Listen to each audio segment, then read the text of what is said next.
जय श्री कृष्ण। धारा चैनल पर आप सबका स्वागत है। जय माता दी। आज हम आपको अवसान माता की कहानी सुनाने जा रहे हैं। अवसान माता की कहानी जिसमें 7 रानियों की कहानी है। अवसान माता जिन्हें अवसान बीवी अवसनी मैया भी कहते हैं। आइए आपको आज सुनाते हैं अवसान माता की कहानी। एक राजा थे, उनकी 7 रानियां थी। 7 रानियों के होने के बाद भी राजा के कोई संतान नहीं थी।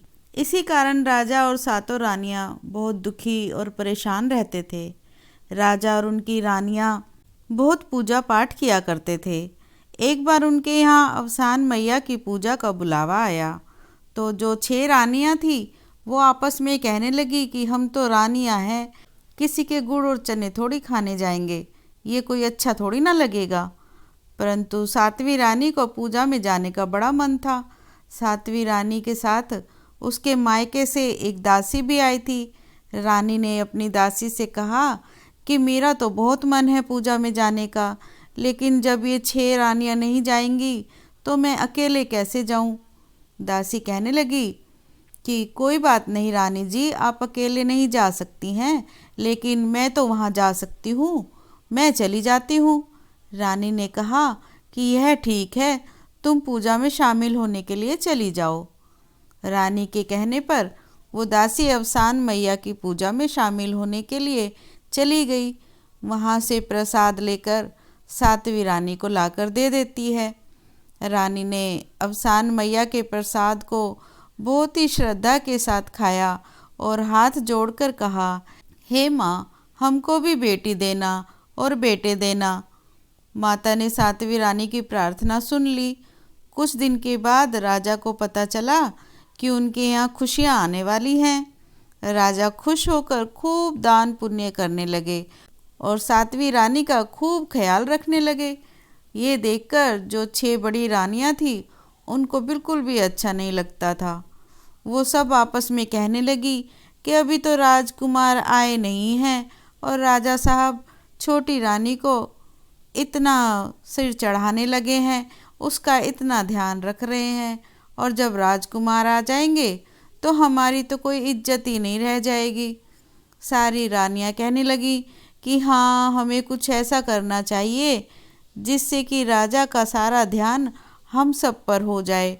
और एक दिन जब राजा छोटी रानी का हालचाल पूछने के लिए जा रहे थे तो रानियों ने कहा कि राजा साहब, आप क्यों परेशान होते हैं, हम सब छोटी रानी का ख्याल रख लेंगे, आप अपने राज्य को संभालिए।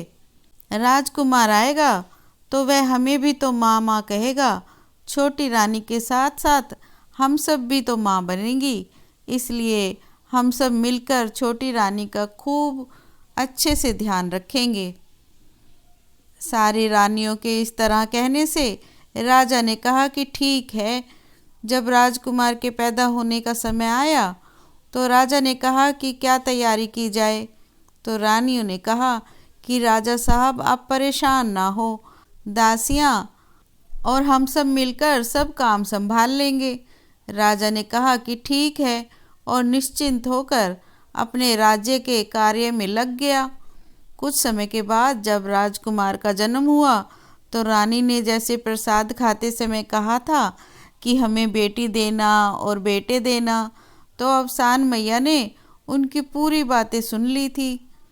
छोटी रानी ने 5 बेटे और 1 बेटी को जन्म दिया। जब सारी रानियों ने यह देख लिया कि अरे, इनके तो 5 बेटे और 1 बेटी हुई है, तो जैसा उन सब लोगों ने पहले से ही सोचा था कि जब रानी के बच्चा होगा तो हम उसे रोने से पहले ही वहाँ से हटा देंगे। 6 रानियों ने बच्चों के रोने से पहले ही उनकी छोटी रानी के पास से उन्हें हटा दिया। रानी को जब होश आया तो उसने पूछा कि क्या हुआ है। तब सारी रानियों ने कहा कि आपके तो कंकड़ पत्थर हुए हैं, और उन्हें कंकड़ पत्थर लाकर दिखा दिए जो उन्होंने पहले से ही लाकर रख दिए थे। ये देखकर छोटी रानी को बहुत दुख हुआ और वो सोचने लगी कि जब राजा साहब सुनेंगे तो बहुत दुखी होंगे। उधर 6 रानियों ने सोचा कि इन 6 बच्चों को मार दिया जाए। रानी के मायके से जो दासी आई थी वो ये सब देख रही थी। उसको यह देखकर बहुत दुख हो रहा था कि छोटी रानी ने कितनी प्रार्थना करने के बाद अवसान मैया से बच्चे होने का वरदान पाया था और ये रानियां इन सब बच्चों को मारने जा रही हैं। दासी ने रानियों से कहा कि आप लोग क्यों इन्हें मारकर अपने सर पर हत्या करने का इल्ज़ाम ले रही हैं। मैं इन्हें यहाँ से कहीं दूर जंगल में छोड़ आऊँगी। वहाँ जब इन्हें कुछ खाने पीने को नहीं मिलेगा तो ये सब अपने आप ही मर जाएंगे। रानियों ने सारे बच्चे दासी को सौंप दिए और कहा कि तुम इन्हें जंगल में छोड़ आओ। दासी ने रानियों से तो बच्चों की जान बचा ली और उन्हें अपने साथ लेकर वहाँ से चल दी। लेकिन अब वो ये सोच रही थी कि मैं बच्चों को कैसे और कहाँ छुपाऊं जिससे रानियों को इनके जिंदा रहने की बात पता न चल जाए। दासी यह सब सोचते सोचते जा रही थी कि तभी उसकी नज़र एक कुम्हार के घर पर पड़ी। उसने सब बच्चों को कपड़े में लपेटकर कुम्हार के आवे के पास लिटा दिया और चुपचाप वहाँ से चली आई और भगवान से प्रार्थना करने लगी कि हे ईश्वर, इन बच्चों की रक्षा करना। जब दासी महल में पहुंची तो उसने देखा कि छोटी रानी बहुत दुखी होकर रो रही है, क्योंकि उन्हें तो पता ही नहीं था कि उनके 6 बच्चे हुए हैं। राजा ने पूछा कि क्या हुआ है, तो सबसे बड़ी रानी ने कहा कि राजा साहब क्या बताएं, ऐसा कभी नहीं देखा कि किसी को कंकड़ पत्थर हुए हों, लेकिन छोटी रानी ने तो कंकड़ पत्थर को जन्म दिया है। राजा ने कहा कि अरे, आप लोग कैसी बातें कर रहे हैं, कहीं किसी मनुष्य को कंकड़ पत्थर भी होते हैं? तो रानियों ने पहले से ही कंकड़ पत्थर लाकर रखे हुए थे और वही कंकड़ पत्थर राजा को दिखा दिए। राजा ने कहा कि ठीक है, लेकिन मैं अब छोटी रानी को महल में नहीं रहने दूंगा। इसने हमारी बहुत बेइज्जती करा दी है, क्योंकि सब तरफ यह बात फैल गई थी कि राजकुमार आने वाले हैं और इसने कंकड़ पत्थर पैदा कर दिए। यह कहकर राजा ने छोटी रानी को महल से निकाल दिया और कहा कि जाकर सारे राज्य के कौवों को हकाओ। रानी बेचारी अपने ही राज्य में कौवा हाँकने लगी। उधर जब सवेरा हुआ और कुम्हार उठकर बाहर आया तो उसने देखा कि आवे के पास छोटे छोटे 6 बच्चे पड़े हुए हैं। कुम्हार ने जब बच्चों को देखा तो वो बहुत खुश हो गया, क्योंकि उसके भी कोई संतान नहीं थी। वह रोज़ सुबह उठकर भगवान से यही प्रार्थना करता था कि हे प्रभु, मुझे भी एक औलाद दे दो जिससे कि मेरा वंश और आगे बढ़ सके। तभी कुम्हार को ध्यान आया कि महल में छोटी रानी माँ बनने वाली थी, कहीं ये बच्चे उन्हीं के तो नहीं हैं। कुम्हार ये भी जानता था कि बड़ी 6 रानियां बहुत तेज हैं और कहीं उन्होंने ईर्ष्या के कारण ही तो इन्हें नहीं फेंक दिया। लेकिन उसने यह भी सोचा कि कहीं वापस देने पर बड़ी रानियां बच्चों को मार न डाले। यही सोचकर कुम्हार ने बच्चों को अपने पास ही रख लिया। बच्चे जब थोड़े थोड़े बड़े हुए तो कुम्हार ने 5 राजकुमार को मिट्टी के हाथी और घोड़े बनाकर दे दिए। जो राजकुमारी थी उसको भी मिट्टी की चक्कियाँ बनाकर दे दी। बच्चे जब घोड़ा चलाते तो आवाज़ करते थे कि चल मेरे घोड़े हिन हिन हिन, और हाथी की भी ऐसे ही आवाज़ निकालते रहते थे। राजकुमारी जब चक्कियाँ चलाती तो वो भी बोलती थी कि चल मेरी चक्किया चकर चकर, चल मेरी चक्किया चकर चकर। कुम्हार के घर के पास से 6 रानियां रोज गंगा नहाने के लिए जाती थी। वह रोजाना बच्चों को खेलते हुए देखती थी। एक दिन बड़ी रानी ने सब रानियों से कहा, कहीं ये बच्चे छोटी रानी के तो नहीं हैं, क्योंकि उनके भी तो 5 लड़के और 1 लड़की हुई थी। यह सोचकर वह सब डर गई कि कहीं राजा साहब को अपने बच्चों के बारे में पता न चल जाए। एक दिन 6 रानियां राजा के पास जाकर कहने लगी कि राजा साहब, ये जो अपने राज्य के कुम्हार हैं उसके बच्चे हम लोगों की बिल्कुल भी इज्जत नहीं करते हैं। कुम्हार ने उन्हें बहुत बदतमीजी सिखाई है। हम जब भी उधर से निकलते हैं अपने मिट्टी के हाथी और घोड़ों को कहते हैं कि चल मेरे घोड़े हिन हिन हिन, और लड़की अपनी चकिया से करती है कि चल मेरी चकिया चकर चकर। रानियों ने राजा से कहा कि क्या उसकी चकिया हमारे रथ के पहियों से तेज चलते हैं और उनके हाथी और घोड़े क्या हमारे घोड़ों से तेज दौड़ते हैं। राजा ने कहा कि जाने दो, वो तो बच्चे हैं। लेकिन रानियों ने राजा को उल्टा सीधा समझाकर उन बच्चों को मरवा दिया। कुम्हार ने जब यह देखा तो बहुत दुखी होकर सोचने लगा कि इन रानियों ने पहले भी बच्चों को जीने नहीं दिया था, आज सचमुच उनकी जान ले ली। कुम्हार ने सोचा कि मैं जीते जी तो बच्चों को अपने माता पिता से मिलवा नहीं पाया, लेकिन अब मरने के बाद उन्हें महल में जगह दिलाऊंगा।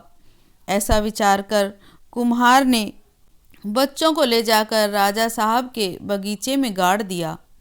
कुम्हार रोज रात को छुपकर बगीचे में जहाँ उसने बच्चों को गाड़ा था उन्हें देखने जाता था। कुछ समय के बाद जहाँ उसने बच्चों को गाड़ा था वहाँ पर पेड़ निकल आए। जो 5 लड़के थे उनकी जगह पर आम के पेड़ निकले और जो राजकुमारी थी उसकी जगह पर केतकी का पेड़ निकल आया। एक दिन कुम्हार ने देखा कि केतकी के पेड़ पर फूल निकल आए हैं। कुम्हार ने आम के पेड़ों से एक एक पत्ता तोड़ा और केतकी का फूल ले जाकर राजा को दे दिया।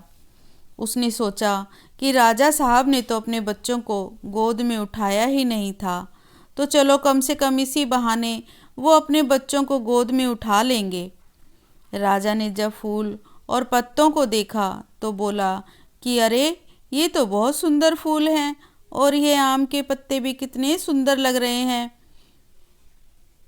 राजा ने कुम्हार से पूछा कि इतने सुंदर फूल और पत्तों को तुम कहाँ से लाए हो। तो कुम्हार ने कहा कि अरे राजा साहब, ये तो आपने ही बगीचे के हैं, मैं इधर से आ रहा था, आपके लिए ले आया। राजा ने कहा कि मेरे बाग के हैं। राजा ने माली से पूछा तो माली ने कहा कि अरे राजा साहब, ये तो अपने आप ही उगाए थे। राजा ने कहा कि ये तो बहुत सुंदर हैं, इन्हें मैं अपनी रानियों को दूंगा। राजा ने फूल और पत्ते ले जाकर अपनी 6 रानियों को दिए। रानियां फूल और पत्ते देखकर बहुत खुश हो गई और उन्होंने राजा से पूछा कि इतने सुंदर फूल और पत्ते आप कहाँ से ले आए। राजा ने कहा कि यह सब अपने बाग के हैं। रानियों ने सोचा कि चलो हम लोग इनके पत्ते तोड़ने चलते हैं। जब 6 रानियां बाग में फूल और पत्ते तोड़ने के लिए पहुंची तो फूल उनसे टूटा ही नहीं। फूल के पेड़ से आवाज़ आई, पांचा भैया, पांचा भैया, रानी फूल तोड़त हैं, दे दें क्या।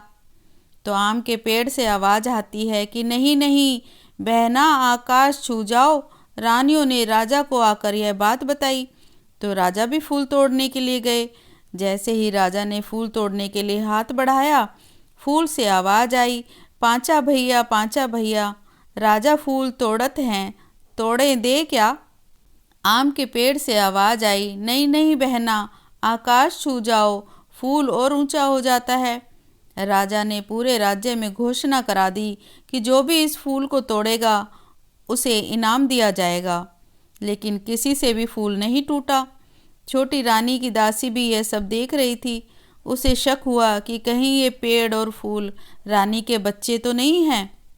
दासी ने डरते डरते राजा साहब से कहा कि राजा साहब, जान की माफ़ी हो तो एक बात कहें। राजा ने कहा कि कहो। तो दासी ने कहा कि छोटी रानी भी तो इसी राज्य की है, आपने उनसे फूल तोड़ने को नहीं कहा। राजा ने कहा, जब किसी से फूल नहीं टूटा तो ये कौवा हंकनी क्या करेगी। दासी ने कहा, अरे राजा साहब, कहकर तो देखिए, आखिर आपका ही तो अंजल खाती है। राजा ने कहा कि ठीक है, तुम जाकर कह दो। छोटी रानी को बुलाया गया तो वह बहुत डरी डरी सी आई और उन्होंने डरते डरते अपना आंचल पेड़ के नीचे कर दिया। रानी के आंचल पेड़ के नीचे करते ही आवाज आई, पांचा भैया माँ फूल तोड़त है, दे दें क्या? तो आम के पेड़ों से आवाज आई, हाँ हाँ आंचल में गिरो, माँ के आंचल को फूलों से भर दो। इतना सुनते ही केतकी का पेड़ फूलों से भर गया और सारे के सारे फूल छोटी रानी के आंचल में आकर गिर गए। सारी प्रजा रानी की जय जयकार करने लगी। राजा ने देखा तो उन्हें बहुत बुरा लगा कि मैंने फूल तोड़ने के लिए हाथ बढ़ाया तो फूल नहीं टूटा और कौवा हंकनी से कैसे टूट गया। छहों रानियों ने जब यह देखा तो उन्हें थोड़ा सा शक हुआ कि कहीं ये पेड़ रानी के बच्चे यहीं तो नहीं दबे हैं, क्योंकि वे फूल कुम्हार के तोड़ने से भी टूट गया था। रानियों ने राजा से कहा कि राजा साहब, कौवा हाँकने वाली के तोड़ने से फूल टूट गया और आपके तोड़ने से नहीं टूटा, आप इस पेड़ को कटवा दीजिए। राजा ने रानियों की बात सुनकर कहा, हाँ हम इन पेड़ों को कटवा देंगे। दासी यह देखकर परेशान हो गई कि अब यह रानियां ये पेड़ भी कटवा देंगी। वह दासी राजा साहब के पास जाकर बोली कि अरे राजा जी, अकेले छोटी रानी के तोड़ने से ही फूल नहीं टूटा है, कुम्हार से भी तो टूटा है। आप कुम्हार को बुलाकर पूछिए कि उसने फूल को कैसे तोड़ा था। राजा ने कुम्हार को बुलाकर उससे पूछा कि तुम लोगों ने कौन सा जादू टोना किया है जिसकी वजह से तुमसे और कौवा हंकनी से फूल टूट गया, लेकिन हमसे और रानियों से नहीं टूटा। कुम्हार ने कहा कि महाराज, मैंने कोई जादू टोना नहीं किया है, अगर जान की माफ़ी मिले तो एक बात कहूँ। राजा ने कहा कि ठीक है, जान की माफ़ी है, बोलो। तो कुम्हार ने कहा कि राजा साहब, यहाँ पर आपके बच्चे गड़े हैं। राजा ने कहा कि मेरे बच्चे? तो कुम्हार ने कहा कि हाँ राजा साहब, आपके बच्चे। आपने जिन 5 लड़कों और एक लड़की को मरवा दिया था वे आपके ही बच्चे थे। आपकी छोटी रानी ने 6 बच्चों को जन्म दिया था जिनमें 5 लड़के और एक लड़की थी। आपकी 6 रानियों ने आपके साथ साजिश करके बच्चों को फेंकवा कर उनकी जगह कंकर पत्थर रखवा दिए थे। रानियां कहने लगीं कि यह कुम्हार झूठ बोल रहा है। राजा ने कहा कि ऐसा कुछ नहीं होता है, तुम पेड़ों को काट दो। और राजा ने जैसे ही केतकी के पेड़ को कटवाया, इस पेड़ से एक लड़की निकली। राजा ने कहा कि अरे, यह पेड़ से लड़की कैसे निकली? तो कुम्हार ने कहा कि मैं तो आपसे यही कह रहा हूँ कि यह आपकी बेटी है। फिर जब आम के पेड़ काटे गए तो वहाँ से 5 लड़के निकल कर आ गए। राजा को बहुत आश्चर्य हुआ और उन्होंने कुम्हार से कहा कि तुम मुझे सारी बातें बताओ। कुम्हार ने कहा कि राजा साहब, आपकी छोटी रानी ने 6 बच्चों को जन्म दिया था, लेकिन आपकी 6 रानियों ने बच्चे हटाकर उनकी जगह पर कंकर पत्थर रखवाकर आपको दिखा दिया। राजा ने कहा कि क्या यह सच है? तो दासी ने कहा कि हाँ राजा साहब, रानियां बच्चों को मारना चाहती थी तो मैंने ही उन्हें कुम्हार के आवे के पास रख दिया था। छोटी रानी अपने बच्चों से मिलकर बहुत खुश हुई। राजा ने कहा कि इन 6 रानियों को सज़ा मिलनी चाहिए और सज़ा के तौर पर इनके सर काटकर चौराहे पर कुत्तों से नुचवा दिया जाए। छोटी रानी बहुत ही दयालु थी। उन्होंने कहा कि नहीं राजा साहब, इनको मृत्यु दंड देने की बजाय इनको भी कौवा हाँकने में लगा दिया जाए। राजा ने कहा कि आप ठीक कह रही हैं, उन्हें कौवा हाँकने वाली बना दिया जाए। प्रजा राजा की जय जयकार करने लगी और बच्चे भी कुम्हार के साथ जाने के लिए तैयार हो गए। राजा ने कहा, बच्चों, तुम लोग कहाँ जा रहे हो? इतने समय के बाद तो तुम लोग मुझे मिले हो, अब महल में चलो। बच्चों ने कहा कि हमारे माता पिता तो कुम्हार और उसकी पत्नी ही हैं, हम तो आप लोगों को जानते भी नहीं हैं, हम तो अपने माता पिता के साथ ही जाएंगे। राजा ने कहा कि ठीक है, तुम कुम्हार को और उसकी पत्नी को भी अपने साथ महल में ले चलो। राजा ने कुम्हार को बहुत सारा धन और अपनी राज्यसभा में उचित पद देकर अपने साथ ही महल में रख लिया। कुछ समय के बाद एक दिन राजा ने छोटी रानी से पूछा कि हे रानी, हमें तो ज्योतिषियों ने कहा था कि हमें कभी भी औलाद नहीं होगी। तो रानी ने कहा कि मैंने अवसान माता का प्रसाद खाया था और अवसान माता से प्रार्थना की थी कि वो मुझे भी औलाद दे दे। अवसान मैया की कृपा से ही हमारे बच्चे हुए और इतने दिनों तक अवसान मैया ही हमारे बच्चों की रक्षा कर रही थी। आपने उन्हें मरवा डाला, फिर भी अवसान माता ने उनकी रक्षा करी और हमें हमारे बच्चे वापस लौटा दिए। राजा ने कहा कि हे रानी, मैं भी अवसान माता की पूजा करूँगा। फिर राजा और रानी दोनों ने अवसान मैया की पूजा करी और उनका प्रसाद प्रजा में बंटवाया। अवसान मैया की कृपा से वो लोग सुखपूर्वक जीवन व्यतीत करने लगे। हे अवसान मैया, जैसे आपने रानी को औलाद दी, राजा को सद्बुद्धि दी, बच्चों की रक्षा की और रानी का मान सम्मान वापस दिलाया, वैसे ही अवसान मैया हर कथा सुनने वाले और कथा कहने वाले की सभी मनोकामना पूर्ण करे। बोलो अवसान मैया की जय।